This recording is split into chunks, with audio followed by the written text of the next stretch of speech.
Okay, call the meeting to order the Finance and Admin Committee of the Water Management District. We have a quorum of two. We're still missing one. We're going to see her soon, we hope. Are there any members of the public that we know of? Welcome back. I will check. We have one member, however, it's a staff person in attendance. Okay, so we'll have to go to the public periodically. Okay, welcome, Dave. Thank you. We're going to item number one, adoption of the prior minutes. Shall I take roll call? Oh, yes, we'll start there. Director Edwards, Here? Chair Riley, Here. Director Paul. I received a call that she is en route and will be here shortly. Okay, thank you. So back on the agenda. Thanks for getting me on track. Any comments from the public? We all have the open the mic. Right, we have no members of the public. We'll go to item number one, adoption of the October 14th committee minutes. I have nothing to comment on. No, I'll move approval. I'll second it. Roll call, please. You don't need a roll call. Oh, okay. You have nobody attending. Oh, I see. The one on Zoom is a staff person. That's- Yes. I'm sorry. Here, so should participate in that. Okay, all in favor, say aye. Aye. Aye. Motion passed 2-0. Treasurer's report, item number 2. Oh, Karen, welcome. Welcome. Just in time. Karen, welcome. You missed approval of the minutes. Hope that was okay with you. manage that without me? We're on item number 2 now, the treasurer's report for September. Michelle? Yes, good afternoon, Chair, committee members. Item number 2, this is the treasurer's report for the month of September, and I'll provide a brief update. The district started the month of September with about 28.2 million in cash and investments. I hope you can see the screen, and ended the month with about 27.7 million. The district received fee and deposits of about $1 million and had cash disbursements of about 1.5 million. Fees and deposits were mostly user fees, and then 217,000 in grant payments that the district received from the State Water Resources Control Board for the Pure Water Monitor Expansion Project. And the rest for user fees collected through CalAD. The 1.5 million in disbursements is detailed in Exhibit B of the staff report. And then if you notice, there's an extra column in this treasurer's report for California class. We got it. Yeah. California Liquid Asset Securities System Program, as they call it. So we started this new account in the month of September, and we're starting off with an initial deposit of 250,000. So, and then gradually over time, the district may ramp up this investment if it deems so, depending on the yield and other operating considerations. So that's the treasurer's report. And then Exhibit C is the statement of revenues and expenses, and we will go over this in greater detail in the next item, which is the quarterly financial activity report. Hey, before you leave, just one question, unrelated question. Through multi-bank securities, can you just pretty much any point in time produce a yield curve on negotiable CDs? Yes. Through your account, you can go in and look, or? Yeah, we can. They provide a dashboard which shows which bank CDs are expiring, what's the yield that we're getting. And I think in one of the committee meetings, I might have projected that on the screen. If you remember, there was a pie chart and it had a laddered CDs, as they call it. So we have a laddered portfolio of CDs. So I don't bank know if CDs. you heard on the reclamation call this morning, but there's this concern we have about the capital needs 10 through 15 years from now. Uh-huh. And I think to set up a renewal and replacement fund, we need to show them what they could be earning out 3 years, 4 years, 5 years, 6 years. So I'll get back to that. Thanks. Yeah, that is actually a very valid point about capital replacement. And if a large portion of our portfolio is tied in bank CDs, then we want to match the inflow of cash with the capital needs.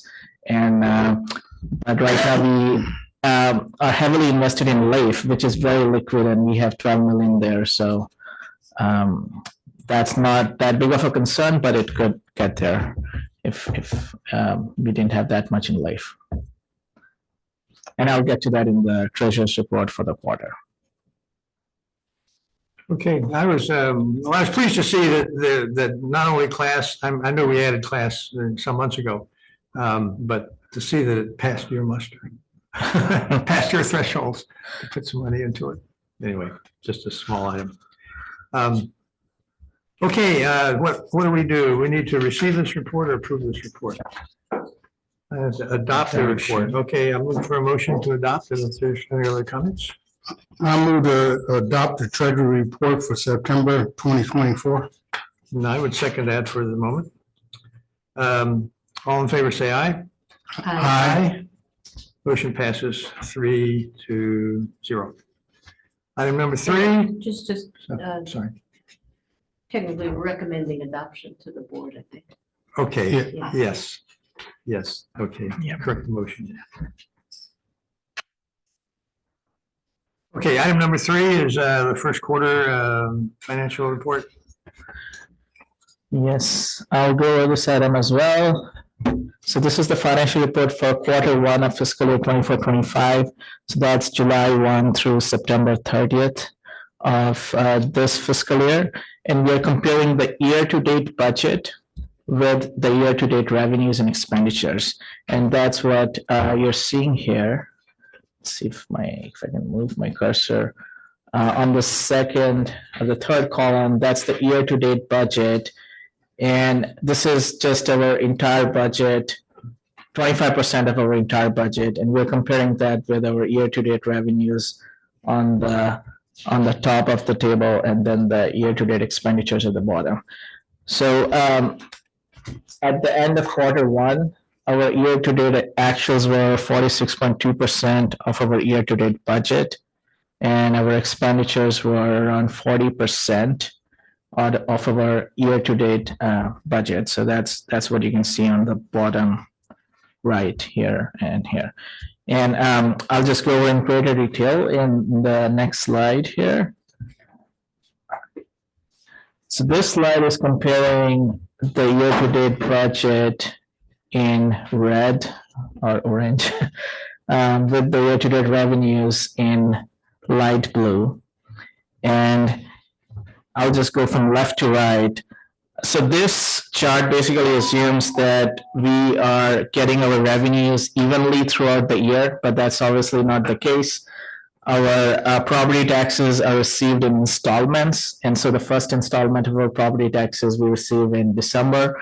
So there's no actual in the taxes column here.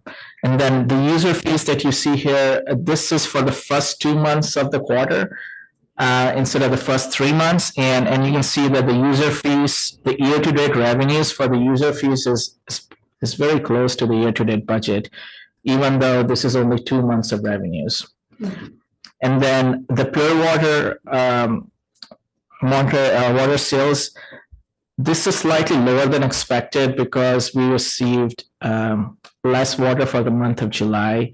I think we received around 164 acre feet as opposed to the 290 to 300 acre feet that's generally expected. And then the big variance, as you can see here, is coming from the reimbursements. These are the 2 big grants that we have for the Pure Water Monterey expansion project. There's one from the State Water Resources Control Board and the Urban Community Drought Program.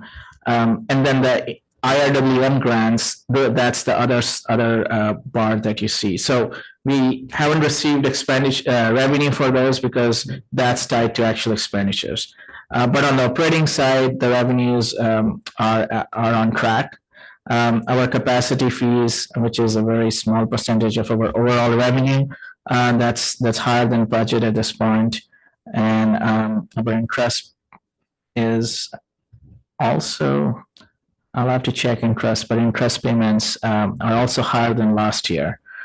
And then reserves are booked towards the end of the year. So that's the revenue side. And on the expenditure side, you'll see that our personnel expenses are slightly higher for quarter one. And that's mostly because we paid the CalPERS payment for the unfunded accrued liability upfront. That's a $600,000 payment that the district makes at the beginning of the fiscal year. So that's the personal expenditures, slightly higher. Services and supplies is tracking our year-to-date budget. And then on the project expenditure side, again, much lower than expected because this is tied to our capital programs and the big projects that we have for pure water Monterey expansion and IRWM. No election expenses so far. We expect to see this by December, and then contingencies and reserves will be booked towards the end of the year. So that's the expenditures, and that actually concludes my report. Could you go back to the first one? Yeah. Where we're talking about the water? Yes, So, okay, this one. are we buying more water? Or are we buying less water? So, he alluded to July, the first month of the fiscal year. Yeah, We're buying less water. We're all one friends. We got shorted. So they made operational decisions over at Monterey One Water to deliver more water to the growers because it's the middle of the grower season. And they didn't fully leverage their water rights. And so they could have delivered both of us more water, but they didn't pursue taking additional water for our account and at the same time serve the growers more water in the middle of the summer. So what they in effect did was short us on behalf of the growers. But you say they could have augmented production. And it goes to, I think, two areas. When they were MRWPCA, Monterey One Water created a carve out for themselves. So a certain amount of domestic wastewater that they have rights to. And a portion of that is in the summer months. Thank you. They could have leveraged that to serve us, and they chose not to. Marina Coast Water District is currently not utilizing all of their own rights, and they could have leveraged that as well. And then through, so the city of Salinas, who's for multiple years now said not a drop of water should go from Salinas to Monterey One. In fact, has pond number 3 that they've been pretty much all summer long saying, would you please take this water? And so they'll say something big at city council meeting and privately, they'll say, please take our water. And so they've been treating that one as well by trying to deliver most of what they've treated to the growers. We've also had some outages, and those outages are due to pond number 3 got a higher algae content that was fouling the membranes, and so we needed to have them cleaner. They needed to clean in place more frequently, which reduces productivity of the plant. And then finally, due to the expansion, there's been some shutdowns in order to move valving around and so forth. So the combination of those 3 have resulted in sporadic deliveries to us, but the big shortfall was July. Last month was a little short also, but not super short. And so so that was, the end of the 4th month. So that was a third of the year. So I said, hey guys, we're a third of the way through the year. And in order to meet our 3,500 delivery, you're going to need to deliver to us on average, I think it was like 313 acre feet per month. And I got an email back from their assistant general manager. Oh, yeah, no problem. We think we'll deliver more than that. So On average. On average, yeah. And they're able to deliver more in what we call the shoulder months. So as we head into the cooler end of the agricultural season, November, December, the winter months, we should be able to get a lot. They will deliver for over 400 acre feet when we're the only customer out there. So, you know, we watch them like a hawk because we don't want to have an unexpected shortfall. But the July one was just purely poor judgment by certain people, kind of making policy decisions without approval of, you know, honestly, without approval of their general manager. So So do you expect this to be a recurring issue? I think the pressure to manage now three parties, and we're not all taking from the same place, but the growers are incessant about, you haven't delivered what you promised us. Well, you can't deliver what isn't there if people don't put wastewater into the system. So the plant, so they ignore pure water. The plant for recycled water to deliver to agricultural purposes was sized at about 29 million gallons per day. And their inflows are about 17 million gallons per day. And they've been in decline, just like you see customer demand going down. Well, customer demand is going down in Salinas and elsewhere, but also on the Monterey Peninsula. So wastewater flows are going down. So there's no shortage to the complaining by the growers that you just can't deliver us enough water. But then when pure water was put together, it was just going to be us off-taking for delivery to Calana and balancing the needs of the growers, but there were two separate sources of supply. The growers still get pretty loud in June, July, August, and September.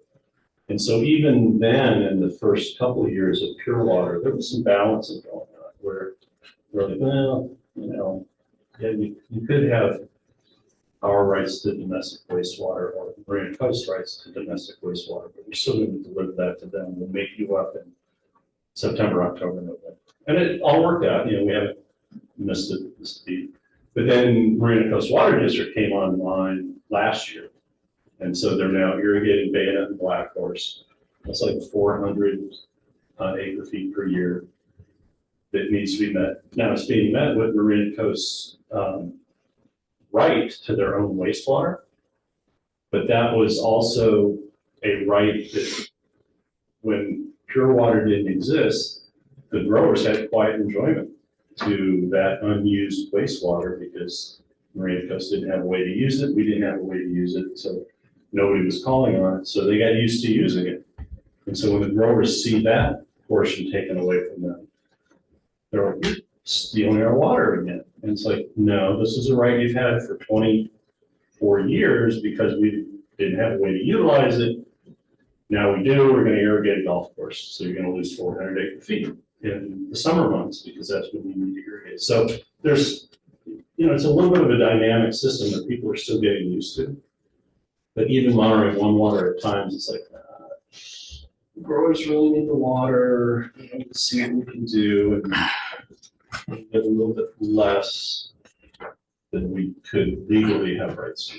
But they've done a good job of making it up, and they've been telling us they're highly confident. We'll make it up this time too. So this ag wastewater does have to be treated by Monterey One Water before ag can use it, right? So they're a tertiary treatment, which means it meets what's called Title 22 standards. And there's an additional standard for water applied to produce that can be eaten raw. So it's a little higher standard than even the Pebble Beach project water, which is application for landscape irrigation. But it's way lower than potable. And so the pure water Monterey standards are even higher. But yeah, they treat it to tertiary level Title 22, but then that wouldn't be sufficient for potable, and so pure water is even better. But So So they do use all their wastewater then is, In the summer months, yeah, basically. I've seen the data before Pure Water came along, on Sundays in the summer, they sometimes were not using all of the wastewater. Reason being, the growers would let their workers go to church. They weren't in the fields, they weren't irrigating. But now that Pure Water's on, there shouldn't be anything in the summer going in. You know, if they don't need it. So with the expansion coming online, we hope by the end of the year, next year, will we have this problem? I think it will be more of a problem because right now there's quite a bit of excess capacity.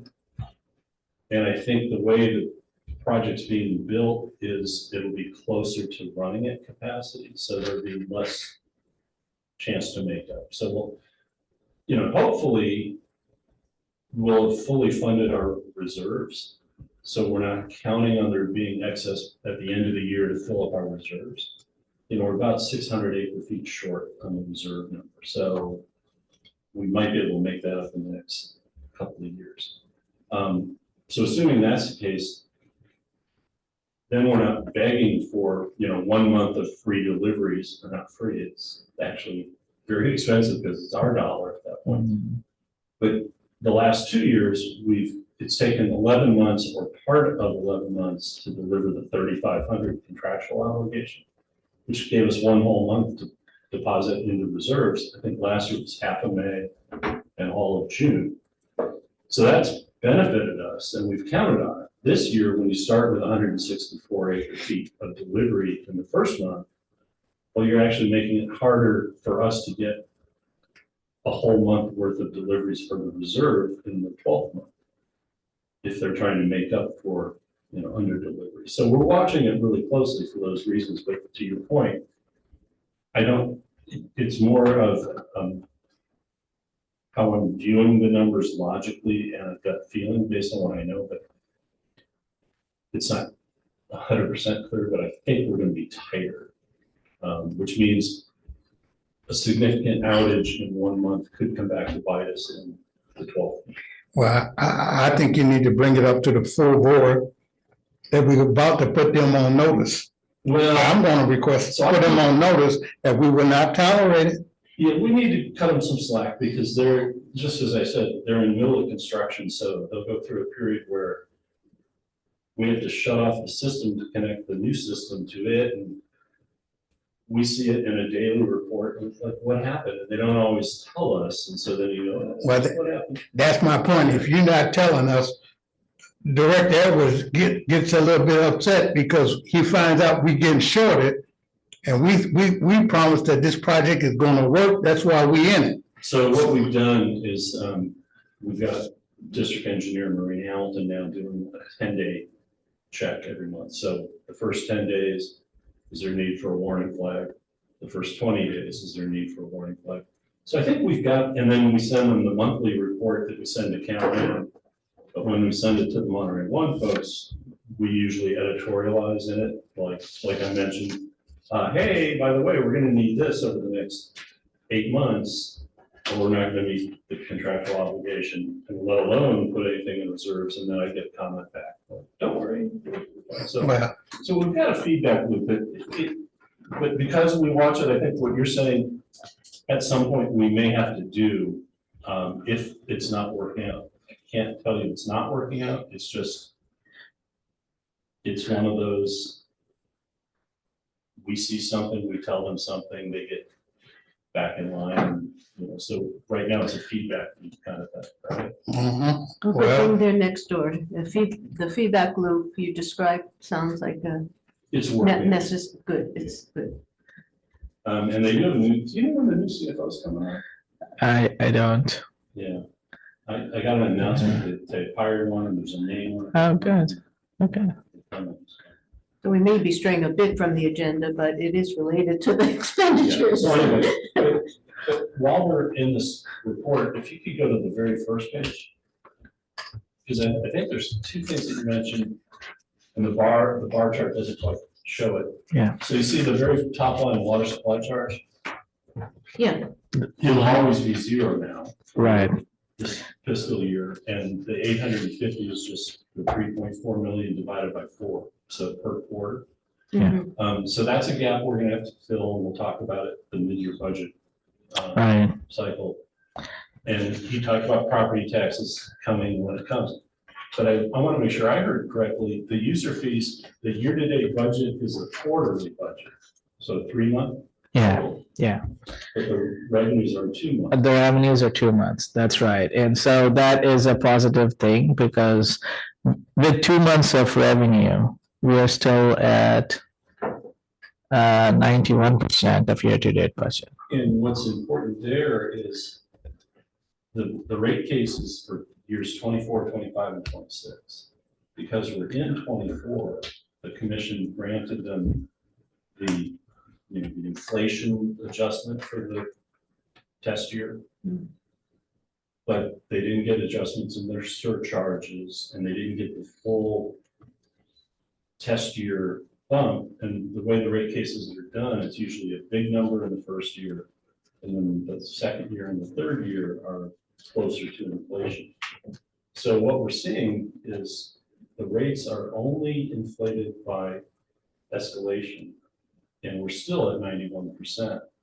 So that bodes well for when the actual rate case kicks in, that we may come in over budget. You put in a 6.6 million, yeah, 10% increase from last year. yeah. But looking at the first 2 months, we might go over budget, which is a good thing in terms of revenues. by like 750 something like that. Maybe it might be too early to be optimistic, but we'll see how it goes. If we planning on might be over budget, shouldn't we be making adjustments now?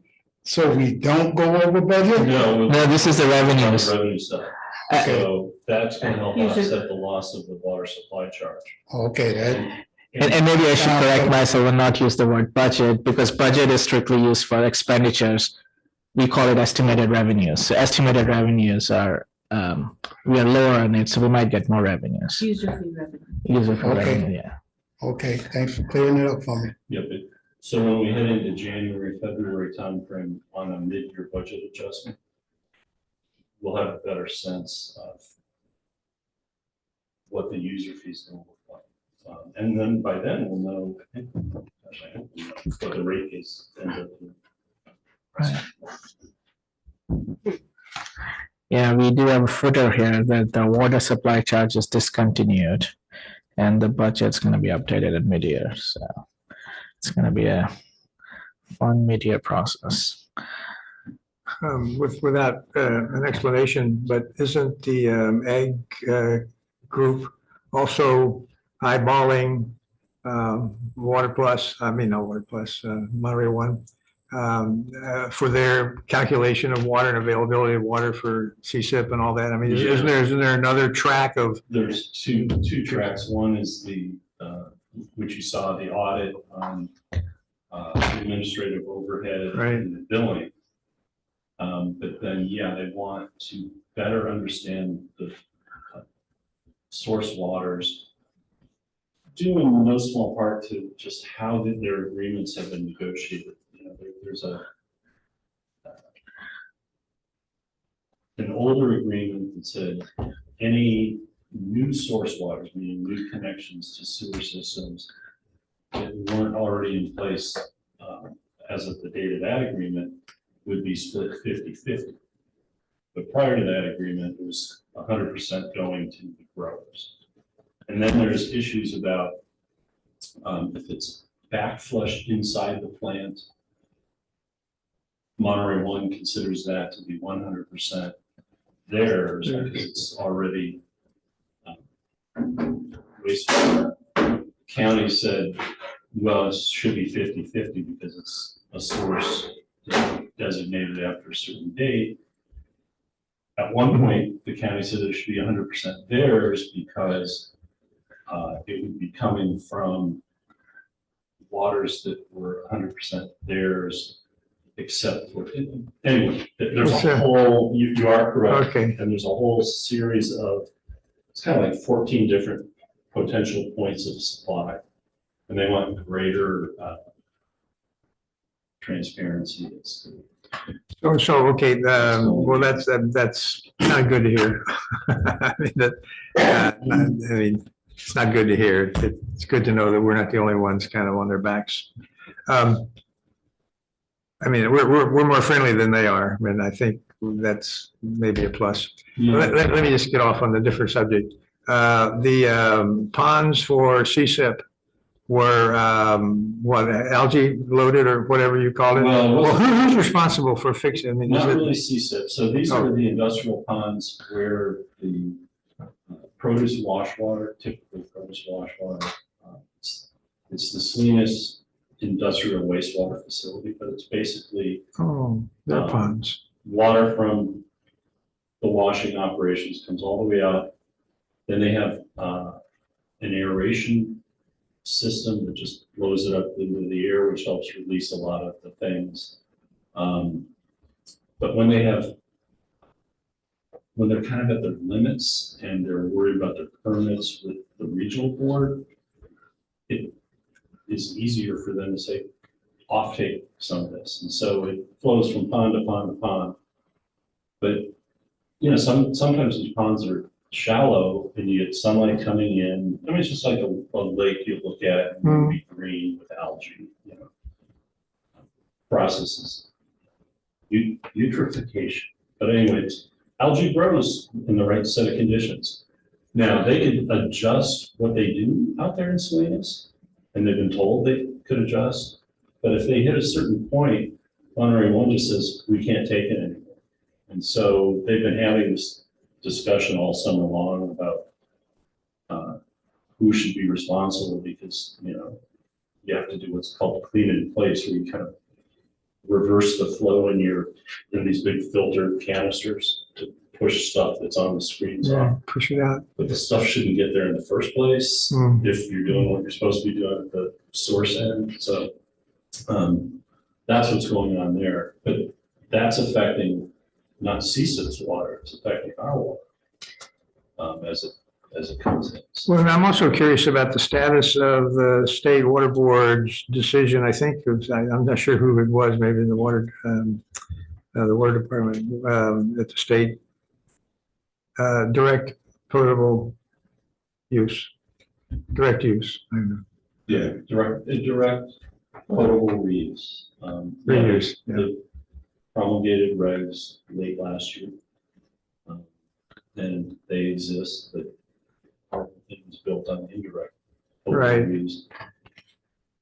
There's been some kind of high level discussion among the engineers in the group about you could take advantage of the direct potable reuse regulations to possibly affect how we use the system that we built and change travel times for virus removal. But no one's gone down that path yet. You know, we're like, let's just get our 2 injection wells built. Let's get the expansion built. Let's run the thing, and then if we have this great idea on how to take advantage of a different set of regulations.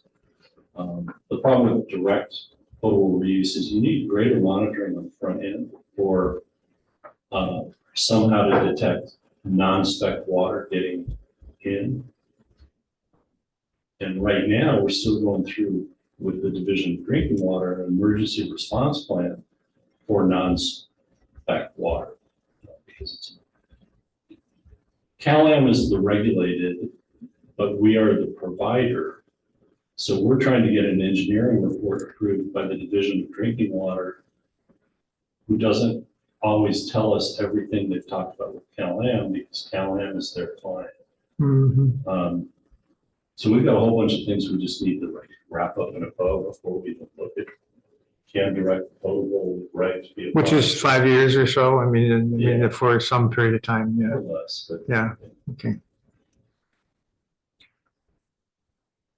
But And I then I don't have have a question anything just else. on the sequencing of our costs for the water that we and Caliam is ending up with.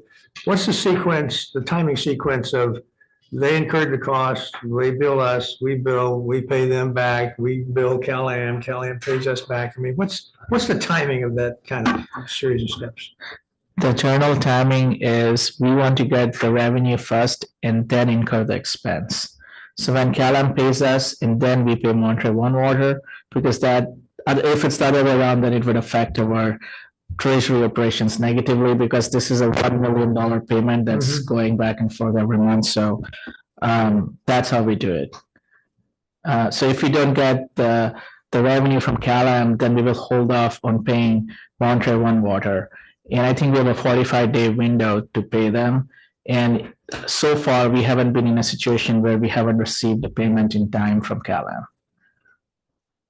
I think July was So an they're exception. pretty good on sticking to schedule, which then makes it Yeah. all work.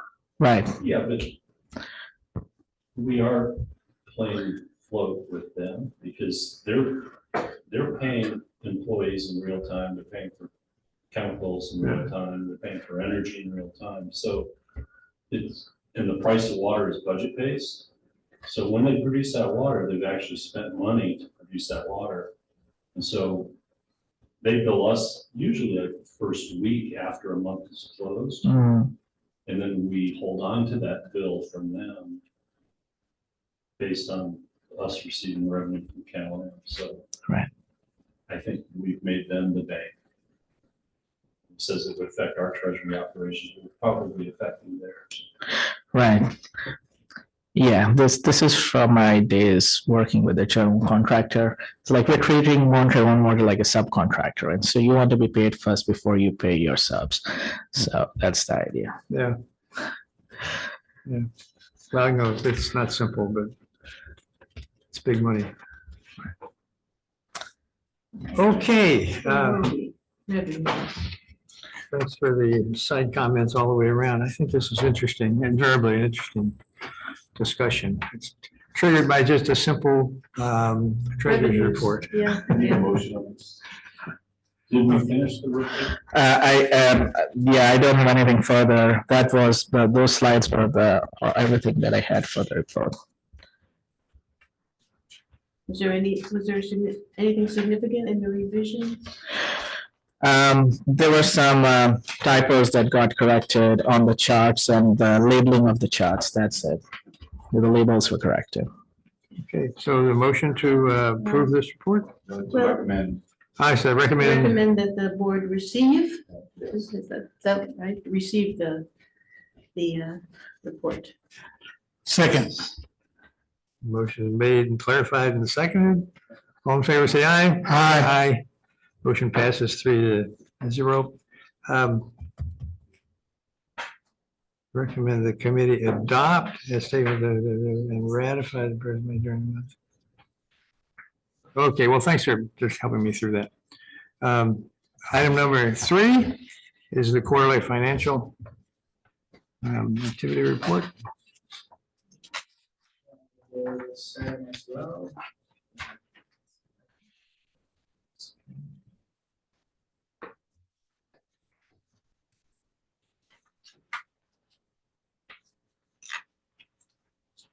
So this is the investment report for quarter one, fiscal year 20. Oh, wait a minute, let me back up.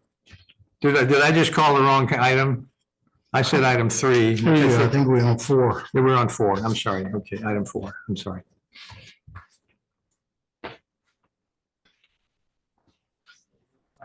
Let's see if I can zoom in.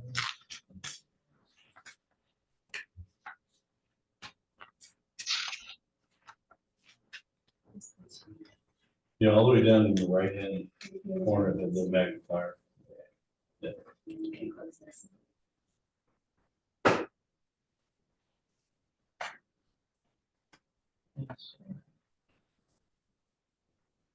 Okay, so this is basically showing the distribution of cash and investments that we have as of September 30th of this year. And you'll see that the biggest portion of our investment, 45%, is in rate, followed by multi-bank securities, which has the bank CDs and government agencies, that's at about 1/3 of our portfolio. 30% in bank CDs and 2.3% in government bonds. And then we have about 1/5 of our portfolio in just cash, sitting in the bank. And then we're starting off with a little less than 1% in California class fund. So what this report is saying is we have enough liquidity to meet our operating needs for the coming months. And I think this report is required as per our investment policy. So there's nothing more to it.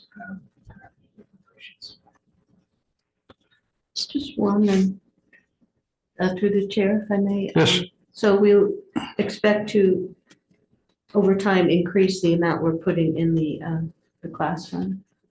As of now, if you look at the annual rate of return, so LAIF is giving us 4.5 or 4.6%, and class is slightly higher at 5.2%. Mhm. And if this trend continues, then I think it makes sense for us to invest more funds in class for the time being. It could happen that as interest rates start to drop, then LAIF might be higher at some point compared to class. And the reason being because class has a shorter maturity. It's called weighted average maturity. So class has a 2-month maturity and LAIF has close to, I think, 10 months. And so it's gonna take a while for LAIF to come down, but class is going to like turn around as interest rates start to drop. So that's the calculation we'll have to do, but as of now, class is higher. Mhm. And so it makes sense to invest extra funds in go there. And that's what we're planning to do. We might be moving some of our funds from the bank to the class fund. The class hasn't been around that long, so they still have their training wheels on, I think. I don't know if that's a fair description, but. You're right, they started fairly recently in 2022. So we need to be confident of what their experience is over a little more of a time frame. Yeah. So the 250 that you put in there came out of reserves. It didn't come out of this group right here. Yeah, it came out of this. It came, Yeah, all of these collectively, you can kind of think of as general reserves. okay, well, that's good. Well, and actually designated reserves on this, because you have them all up. We have them in different pockets, but. Okay, that's good because it's nice to generate that much money that you can add on class. Yeah, like, Well- if you think of LAIF or the local agency investment fund as your, and now class added to it as your most liquid, well, and B of it. So the top 3, that's your extremely liquid sources. Even part of that could be considered reserves because we're not going to spend 12 million quickly. But almost everything you see that's invested in multi-bank securities in the bottom, just think of it as reserves. All of our reserves have different names if you look at the reserve report. So that's kind of in the aggregate, those are the reserves of the district. And it's a separate conversation, you and I should talk to really 12, 13 million liquid. I went at 4.5% to 5%. Yes, that's a good point. Okay, a motion to recommend the board approve this quarterly report. We recommend the board receive. Recommend board No, approval. actually, this one is approved. Yeah, right. I know that be our recommendation to the board. I'll second it. All in favor, say aye. Aye. Aye. Motion passes 3-0. Okay. Item number 5, you have a revised report, but Michelle, back to you. Thank you. Item 5 is the financial report which shows the district's OPEB liability, other pension employment benefits liability related to our health insurance plan. And the details are provided in the exhibit, but I'll just provide a high level overview. So the district has a healthcare plan. We have about 18 retirees and 25 active employees. And the breakdown between the active employees group is shown here on the slide.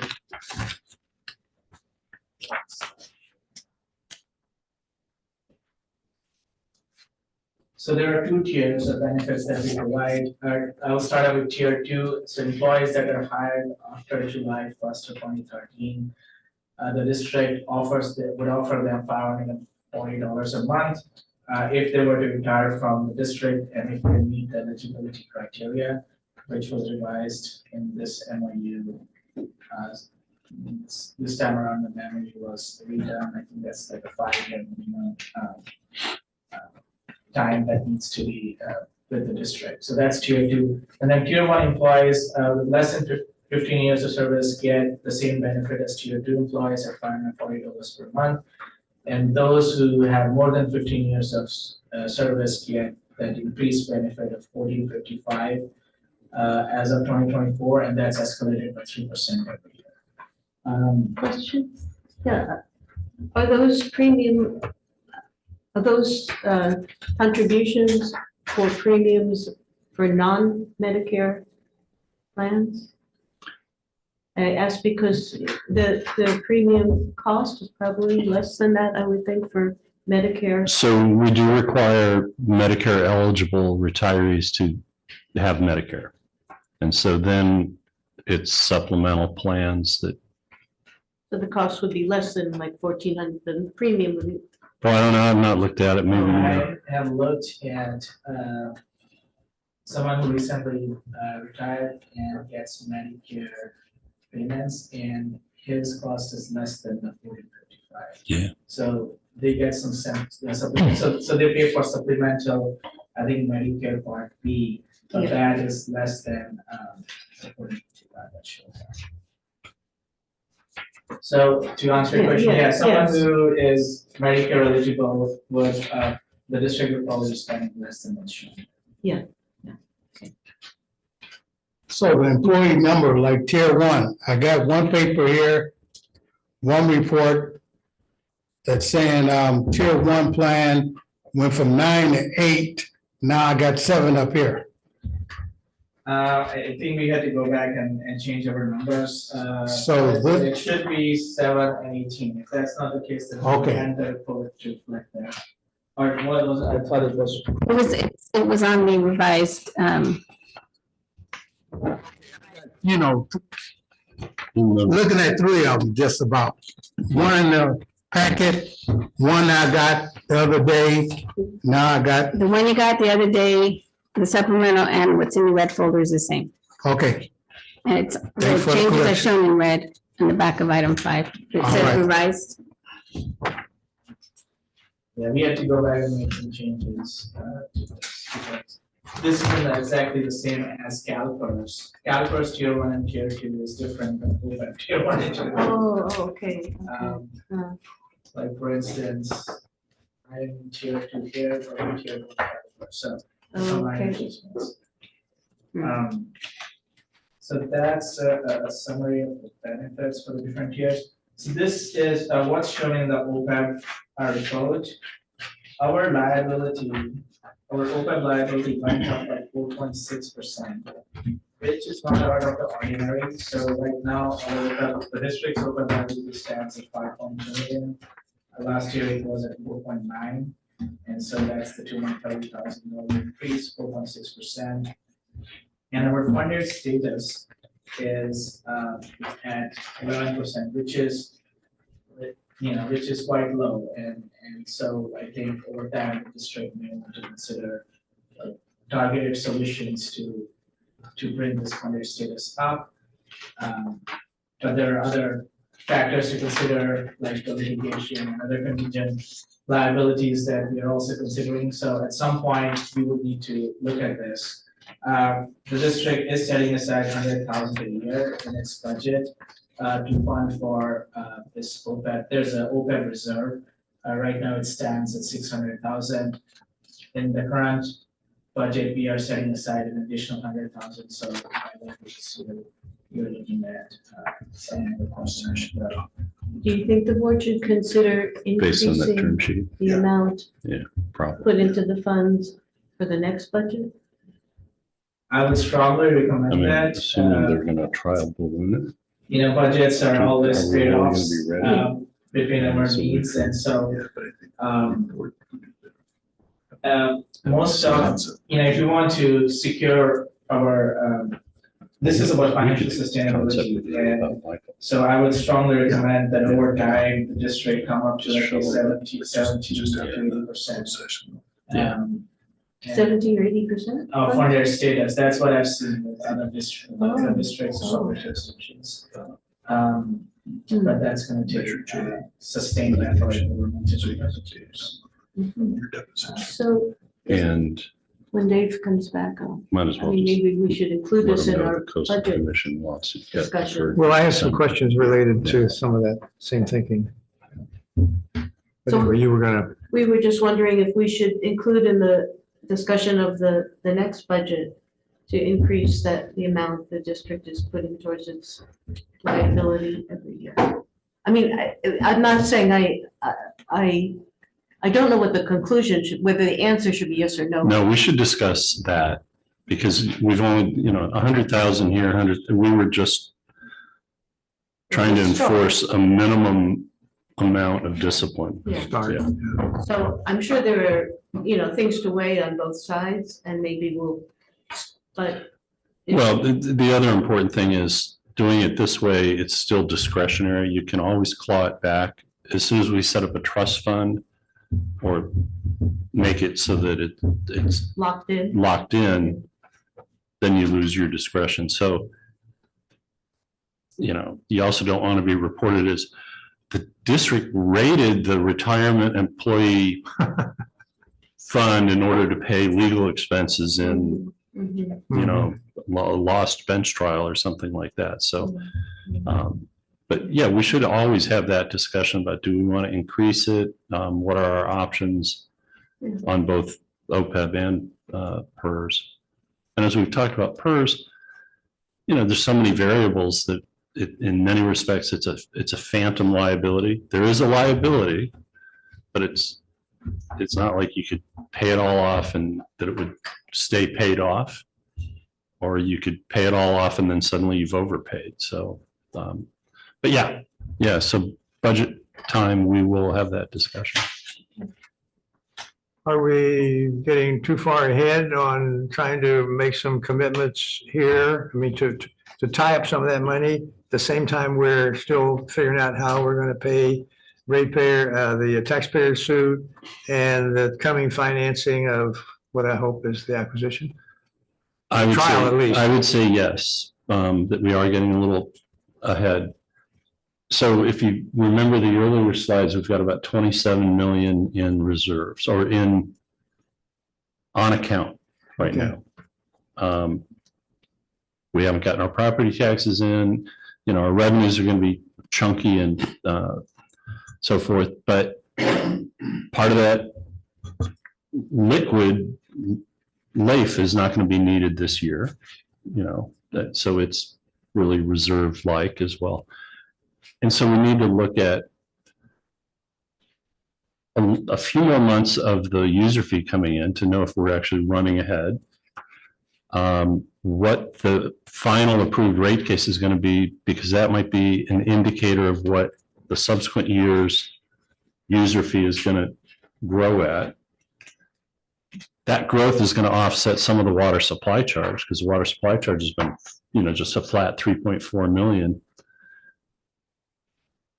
We're going to have a proposal that you'll get to see at the board meeting to MPTA, and there's options. One option involves 2 years. We shouldn't get into it now. Yeah, so there's so many moving parts that you need to kind of digest all of them together. But I think by the time we're talking budget, we're going to have a good indication of all these things. I mean, obviously we'll know what settlement we've agreed to on MPTA. We'll know where the user fee is going. So you could, I think you So can so provide our budget direction. cycle will be next March or so, Yeah, March or April?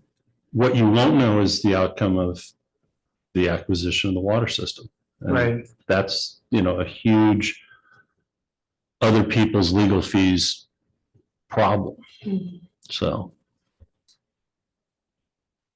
Well, okay, I would look forward to that. Not a simple decision. Okay. Well, then, so the question I had in relation to this is if we protect some of the commitment to OPEB, well, I'm not sure what the language is to use it, but it's earmarked for that. It's not discretionary. Does that affect our credit rating at all? Would that help kind of give us a plus sign? yeah. But it might not be enough to do anything for the rating. Yeah, and OPEB benefits are so variable between different public agencies and commitments they made decades ago and so forth. So everybody's a little bit different, but overall, anything that you've done to offset future liabilities is a credit plus, and would have, definite value. The credit rating process, sure. Even PR value. Yeah. When the time comes. Yeah. Okay, more questions or more comments at all? So what are we doing here? We recommend the board receive this report. Did you finish? I was gonna go with this other slide, but Oh, I'm sorry. you're welcome to. No, let's, I want to do this too. I didn't know that. This slide was just explaining the reasons for the increase in liability, and this is shown on page 38 of the staff report. And so there were three main reasons. One is the interest costs went up slightly, so it went up from 3.86 to 3.97. So a rate of increase of liability is going up. And this is based on the actuarial model that is being used here, and they use a 20-year municipal bond index to come up with a discount rate. So if the discount rate goes up, our liability increases at a faster rate. So that's one factor. The second factor is a census, and that's based on the demographic composition of district employees. If there's a more aging population, the census driver is going to go up, but then that was offset by lower premiums that the district paid. So service costs, interest costs, and census, those were the three main drivers that kind of contributed to the slight increase. Service cost is the amount of benefits that are earned by active employees over the year. So those are the blues that you see on this chart, and the exhibit that we have goes into much further detail if anyone wants to do the stuff. And that basically, that is my report. I covered this slide in an earlier discussion. So this is just receiving the GASB 75 report. What was the ending liability again? 5.2. I'm glad to get these discussions because it's kind of an arcane part of the budget process, and for the board to kind of try to master it, it's a little bit of a stretch. But you got to pay attention, and anyway, stay on it, keep us informed. And then the big picture as well about how to protect the district, going forward. Okay, so we're looking for a motion to I recommend I move that we recommend to the board they receive this. receive this report. Second. So all in favor, say aye. Aye. Aye. Motion passes 3-0. So item number 5, what are we talking about now? Item number 6 is, information items. Okay, contracts over 25,000. Anyway, any questions from the board? Any comments from staff?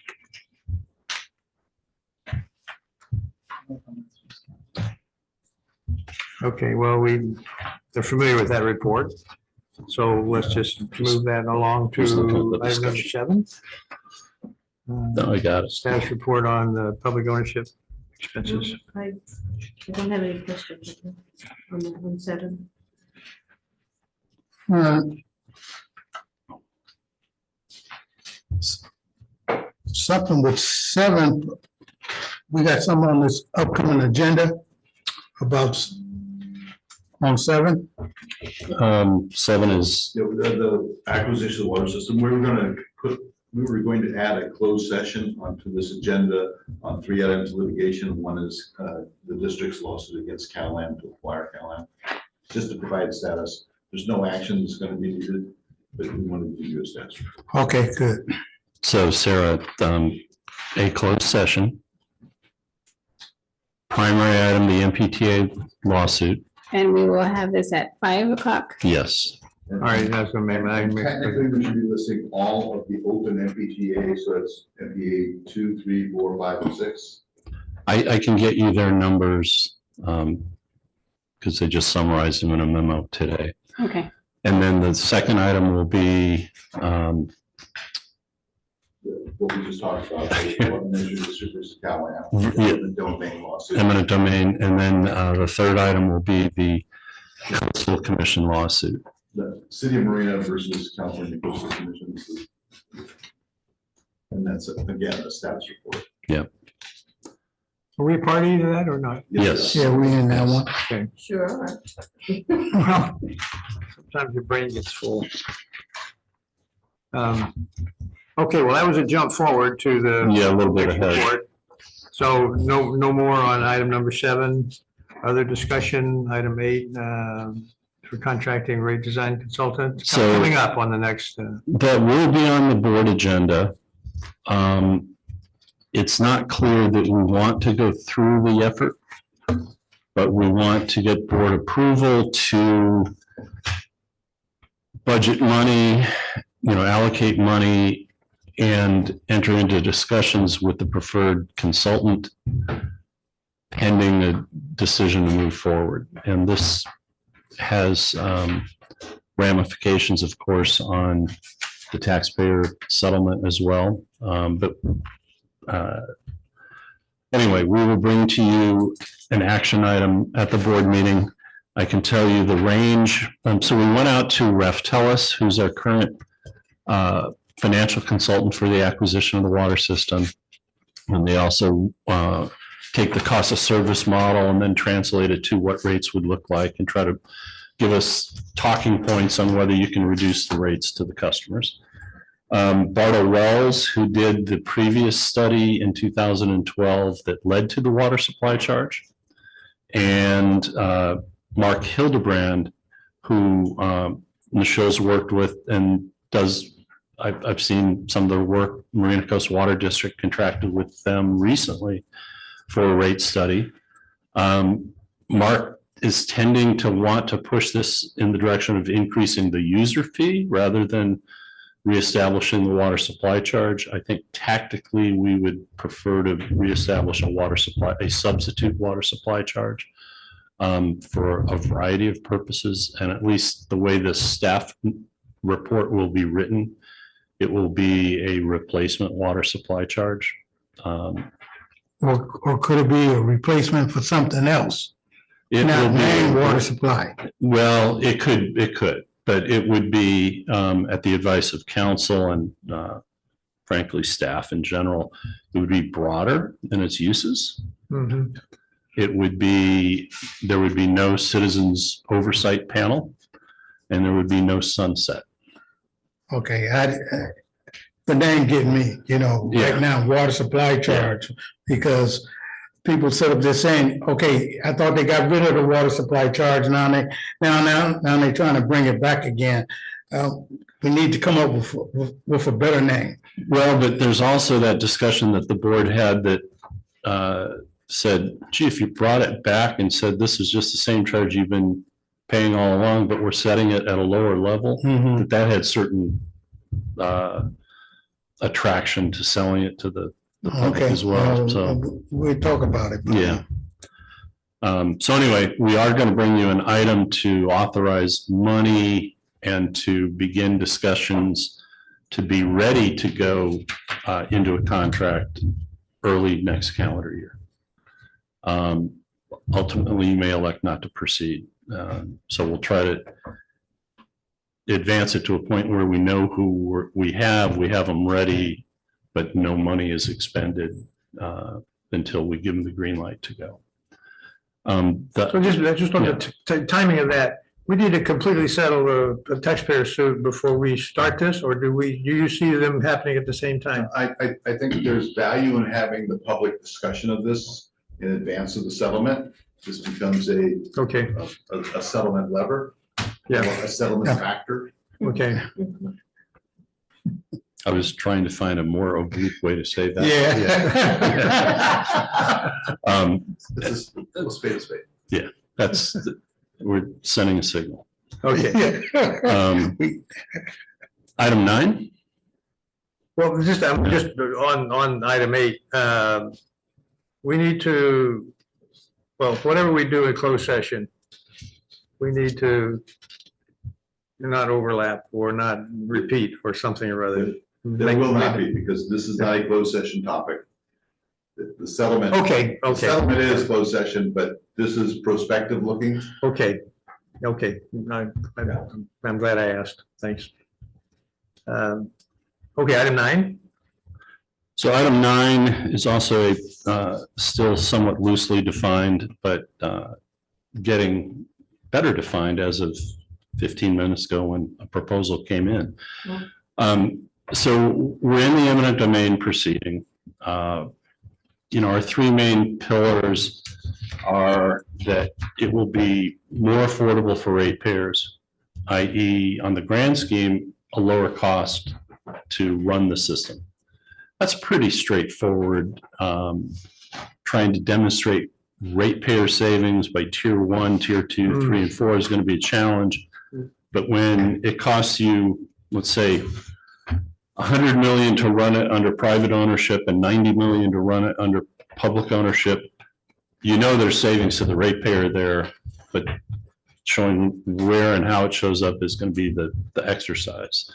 The second pillar is greater transparency and local governance. And I guess on the first one, you could also throw in keeping all that money local. That has a bigger impact. But the local governance and transparency, there are things today that a ratepayer cannot actively participate in, despite the fact that there's a public advocate's office and there is a hearing held locally and so forth. It's impossible for a regular ratepayer to go, hey, just show me the rate study so I can see what you're paying for and what I'm being charged and how all the dollars track back to the cost of service. Impossible. It's impossible for a local ratepayer to say, what's your 5-year capital plan? What am I going to see coming here on the new horizon? What's the impact going to be? You can't get your hands on a comprehensive planning study from a water department unless you've got smart attorneys, and you can't even get an unredacted version typically. So there will be greater information flow under public ownership and the ability to kick the directors out if you don't like the direction that they're going. You have no ability to affect CalAM's board here as a ratepayer. So we're going to prevail on that. The place where it's very difficult, and you've already heard these themes, is it's a very complex system to operate. It's one of the most complex in the whole CalAM system. This sleepy little district doesn't know what it's doing. They don't even operate a distribution system. So part of the exercise for the bench trial is to come in and say, oh, we know what we're looking at. We know what the system, how it's comprised. We know what its deficiencies are. We know there are certain areas that are not up to standard at the American Water Works Association. There's pressure zone issues here, here, and here, or there's fire flow issues that derive from those pressure issues. So you have to speak intelligently about your knowledge of it. We can still say, hey, look, our intent is to hire existing staff. So that knowledge is going to transfer over, but you can't really start with, so therefore we don't need to know anything. You have to sound like you know, and you should know what you're getting into. Can I ask a question about Yeah. that? We have a hotline, right, for water waste. Water waste, yeah. Water waste. Do our ratepayers use it? Yes, oh yeah, So is it a source of information yep. about the condition and the problem? Unfortunately, we get a few Salinas reportings, and we have to kind of like. Tell But them where to go. yeah, but we got one for Jocelyn Canyon about 2 weeks ago, and we were probably on it within 15 minutes of Cal-Am getting on it. And then we've also now got people kind of trolling the next door pages as well, because Mhm. sometimes Yeah. they pop up, but No, I'm just. yeah, we get reports all the If time. if it's a source of information that's of any value, that to show that we know something about the distribution. Yeah, and frankly, all of our operations knowledge is going to be bolstered solely by discovery, whatever documents we can find, and by the site visits. And so part of the site visits includes what we call condition assessment. And so you need a team that is capable of looking at a wellhead or a tank or a pump station and make some evaluation on it. And so this kind of work is, we've had Craig Close under contract initially through Mr. Laredo's office, so to keep him confidential, but that's way back when we did the operations plans. Craig has continued to participate, but he's not been under contract for really over a year. We did one contract amendment when he was under contract with you. So we need to get a new contract in place so he can get paid for the work that he's been doing the last year. But his scope of services going forward includes a little crossover with the consulting engineer that we're going to recommend. So his hours may be less, but his budget's about $900,000 stretched over a period of 18 months to 2 years. So is one of the roles of this consultant would be to help us with the discovery about the condition, age and condition of the. And operations. And so we've already started, and I don't know if did Doug ever submit the first request for production? Probably not. No. I know he had drafted it. So we have a draft together to send to Cal-Am, and it includes a long laundry list, many of which were on Craig's initial list. So our consultant's been contributing to that. But then he has to review material and review the work of the consultant. The consultant should be doing the expert testimony. The consulting civil engineering firm should be doing the expert testimony. Craig, because of his age and his concern this is going to go on forever, doesn't want to do the expert testimony, even though he's done it in Apple Valley and in Missoula's case. So anyway, he's sitting there at a budget of approximately $900,000. And 20 minutes ago, I got a proposal from Webb and Associates, a regional civil engineering firm that honestly lacks the depth, but they will present well in terms of their capabilities and their certifications and so forth. And their budget appears to be between 1.1 and $1.2 million, again, over an 18-month to 24-month period. But all of that centers or focuses on the current operations versus, well, it's not even versus future operations, but it's current operations, deficiencies in current operations, gaps in reporting, gaps in manuals and plans and things. So as we request these plans, let's just say, for example, an emergency response plan, they could say, we don't have one. Well, that's a bad thing. Or they could release it and it could be deficient. So these are things, this whole laundry list that we need to get at and then assess. In addition to that, we need construction cost estimation to help the financial team do what's called replacement cost new less depreciation valuation. So it's one of the three methodologies. And then hopefully we find an accumulated depreciation study so that we can cost the system as if it's new today, and then take away depreciation as if it's at current dollars. So that's a classic civil engineer piece of work.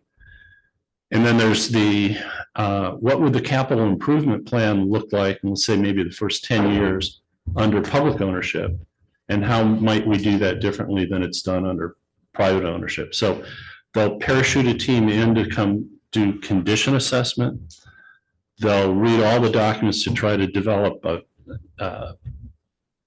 kind of a framework of what are the assets of the system, value those assets, and help with the cost of service model. So there's a variety of work we would be asking them to do. But it's a big number. And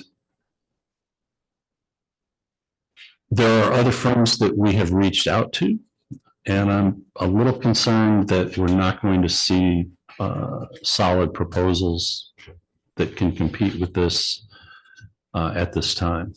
And we even had reached out to Marina Coast Water District's consultant.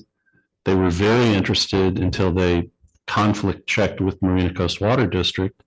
And they came back and they said, well, Marina Coast Water District thinks we might have a conflict. And then I talked to my counterpart there, Ram, saying, how can this be? We're on the same page. You know, you've got one firm that we know isn't chasing CalAm business because they're never going to get it. Why can't we work with them? And so that's still kind of being processed right now. Rem was amenable to talk to some of his board members and so forth, but I don't see that as resolving itself in the next week. So what will you be looking for board action to, what you want to actually allocate funds, or do you want to? We need to allocate and hire because we're starting the discovery process. And as we get documents coming in, it'll be, you know, here's your box, start reading them. But it's, you know, as I said, this is going to be a lengthy process. So have we started discovery that we would use in phase 2 if we get to phase 2? Well, so that's a great question. If you mean the valuation part. Yes. Yeah. So our chance to see the facilities is in phase 1, but how we would use that information could be pushed to phase 2, and likely much of it will be pushed to phase 2, because there's 2 reasons you want to go see the facilities. One is if you can strongly assert that they've been a bad steward, that they're just running it into the ground, they're not doing renewal and replacement. And it's hard to look at the pipes. You know, that's one thing that we're not going to get the advantage of doing, but we can look at all the other above ground facilities. And so if there was obvious signs of misuse or mistreatment, or in some cases, we've got a kind of a fix-it ticket from the state Division of Drinking Water. They come in and they actually do tours of the facilities every 3 or so years. And 3 years ago, they told CalAm, you need to put a fence around this tank. It's not secure. Well, they still haven't put a fence around the tank 3 years later. So those are things that are out there that you would then, you know, have your experts assess whether they're doing the right thing. Did they inspect the pipes in any way? So that's the one thing that they're not going to be able to do. And even from the outside, you know, I mean, there are methods you can do with sound and non-invasive things. You can also put a camera in, but CalAm's, I can assure you, they'll make that a non-starter. There are records that presumably they're supposed to keep records on maintenance, repairs. And they should have records on hydrant flushing. They should have a whole series of records that we're trying to look for. It was maybe 2 rate cases ago that we actually got a pretty clear glimpse at what's in the work papers.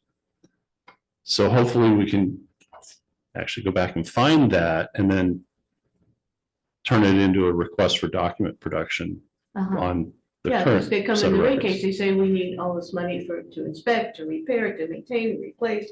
Yep. Right? And even, like the customer complaints reporting and so forth, we have some of that. We actually included some of that in the resolution of necessity. Mm. But anyway, we need to, request everything and then have an expert look at it, have an expert testify to it. But the other piece of it is, if you can't clearly say you've been a bad steward, this would be better under public ownership because we'll invest the capital needed. That's kind of a bench trial argument to the judge. Why is this in the public interest? The valuation argument is you've treated this system like a piece of junk. It's woefully worse off than it should be. It's not worth the number you're putting on it. And so it has impact on the valuation trial, but you're not going to get a second chance to go look at it. So you have to make the most of this first one. So who's managing the consultant that we have so far? This fellow you mentioned, are you managing him or? Yeah. Yeah. Yeah, I mean, And you see, the eminent domain lawyers would manage the engineering consultants? well, so they will provide direction. Doug Dannington from Newtown Tucker, our eminent domain attorneys, have worked with Webb and Associates, the proposal that came in today. Matt Webb, who's president, has done a lot of testifying. A lot of these are sometimes, freeway overpasses and so forth. There aren't that many, hey, we want to take your utility from you kind of eminent domains. But still, he comes across very well in testimony. He's worked with Best and Krieger also, which is, they've done, anyway, they haven't done a eminent domain taking of an operating utility, but they've done other expert testimony. So I think. I guess I'm just wondering how much of the supervising of discovery and so forth is going to be on your shoulders, how much is going to be on. It's a team effort, and Dave certainly has a key role, but our experience with CalAm through their rate applications plays a role. Doug Dennington has his role as lead litigation counsel. We're also using Edward Schexnader as an attorney as well. Yeah, and I'm starting to bring Maureen Hamilton in on it internally. Michelle has some stuff that he's got to do that we've been kind of holding, one of which is credit rating related. The other piece that we've got to get to once we get past the engineering that's going to require budget is some HR compensation function abilities to start looking at benefits at CalAm, benefits at here, how to match them up so that we are prepared to answer the question at the bench trial, how do you accommodate the employees? So there's more stuff out there. So unfortunately, the management of most of these consultants is going to fall to me because when things come in, it's going to be, okay, this has to go to this one. These two have to go to this one. And then there will be a lot of it where both go to it, give me your conclusions, and then let's discuss them as a team. It's going to be a real burden, frankly, but I hope Maureen can help you with that. we're going to find out. I think we're going to have an assistant general manager on hand, and at this point, it's kind of like that's a utility player just to free time up in general, because this is going to take a lot of time. The discovery process is probably the worst of it all. And we, as feet on the ground, we're going to get up to our necks in it. So 10 and 11 on the agenda, you're gonna have a number for us? Yeah.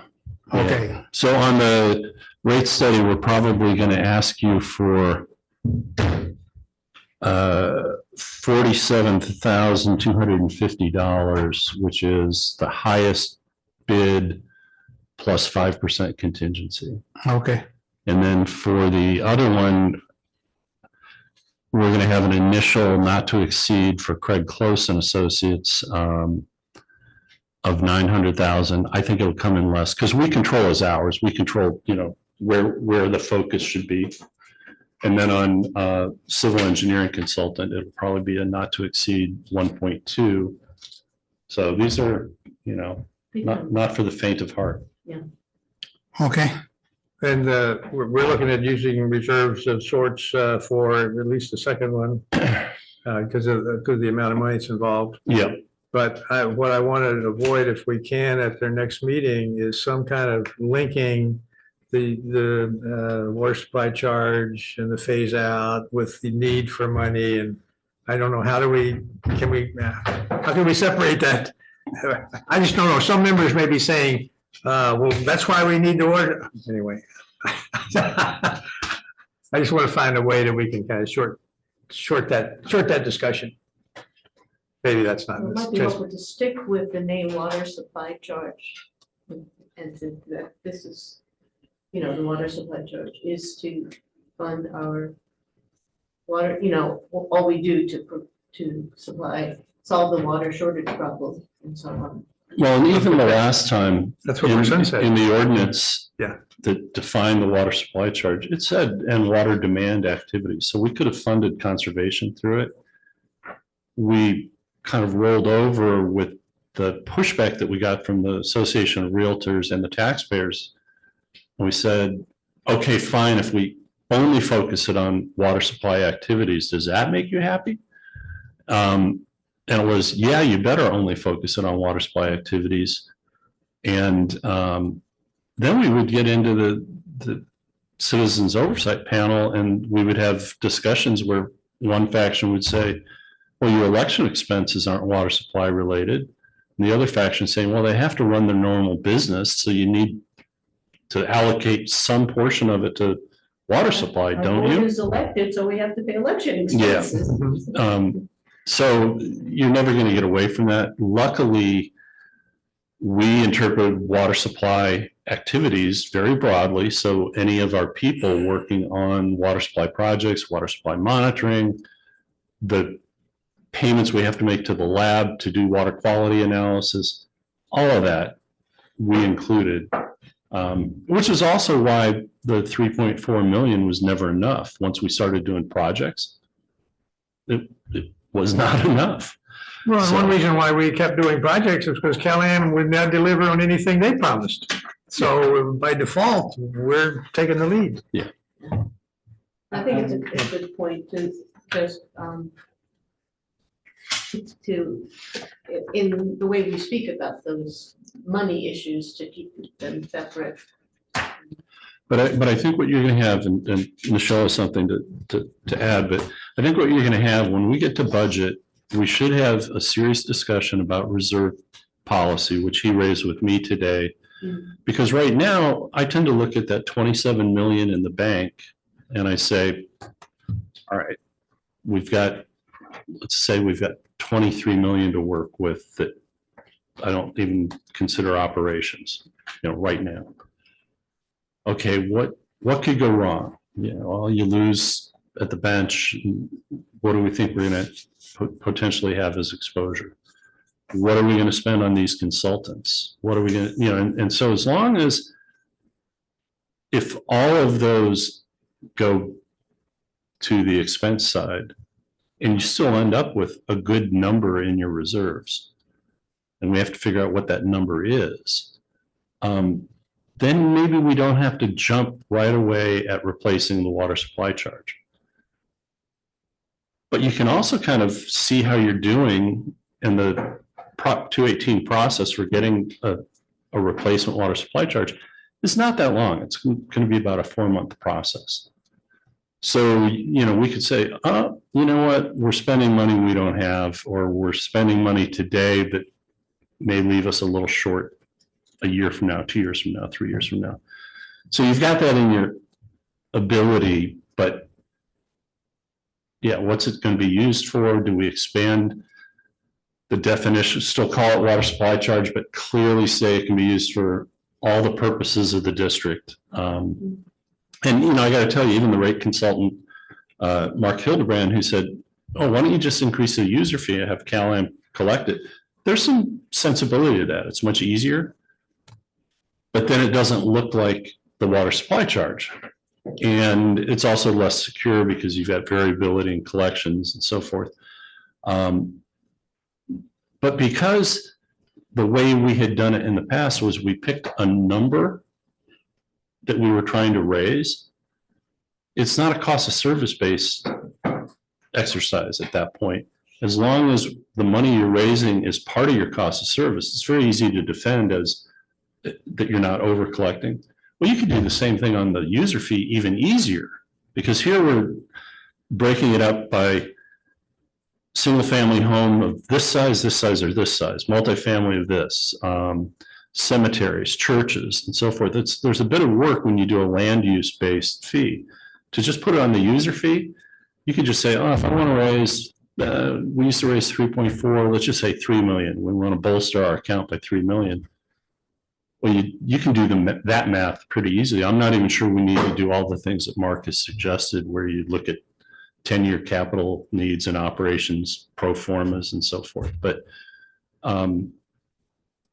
the rate study people start with the assumption that we're going to get all of your need through these rates, and so they have to project out your expenses, basically your financials on a future basis, and see what total need's going to be, and then convert that into rates.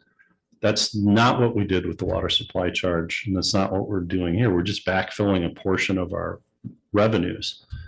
So I was just going to say, to the point that the chair raised about different moving parts, could the cost of acquiring the water system through CalAm, could that be part of the Prop 218 process? So, for instance, if the city, if we are going to spend $900,000 on a rate consultant, then could that cost actually be reimbursed through the Prop 218 process? And that's been his suggestion all along, which is clearly define it as including, water supply acquisition.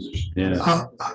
I think we need to talk about this offline, because we're getting to a point where, I'm not feeling comfortable with it.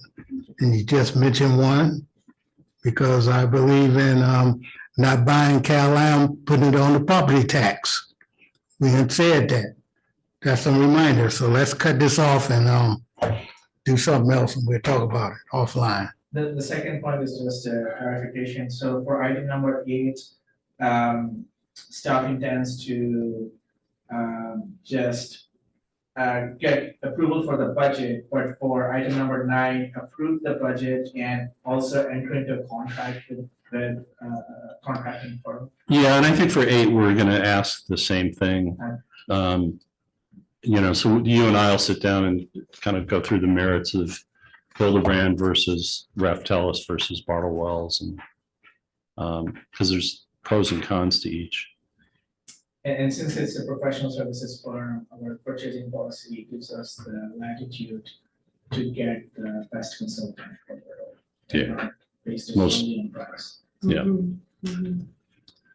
And to make you feel better, Felton, as an example, took the purchase price and stuck it on the property tax as a piece of property tax. Here, we just have the treasurer as our collector, so it's not really on the property tax. And so if you were to look at the operations of the new Monterey water system under our ownership, you would just see revenue collected from meter charges, revenue collected from volumetric charges, probably still a couple of surcharges, and revenue from the water supply charge, and it's just a different collector. It's not really on the property tax. And so it's still in the whole enterprise. So it's not like, oh, we kind of put a piece out there that you don't see.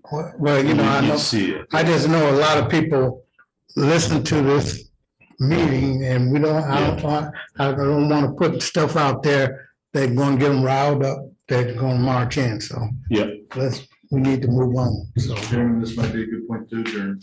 Well, I want to do a quick, okay, we'll adjourn. All right, question. cut it off now. Now let's talk. Well, just about the officer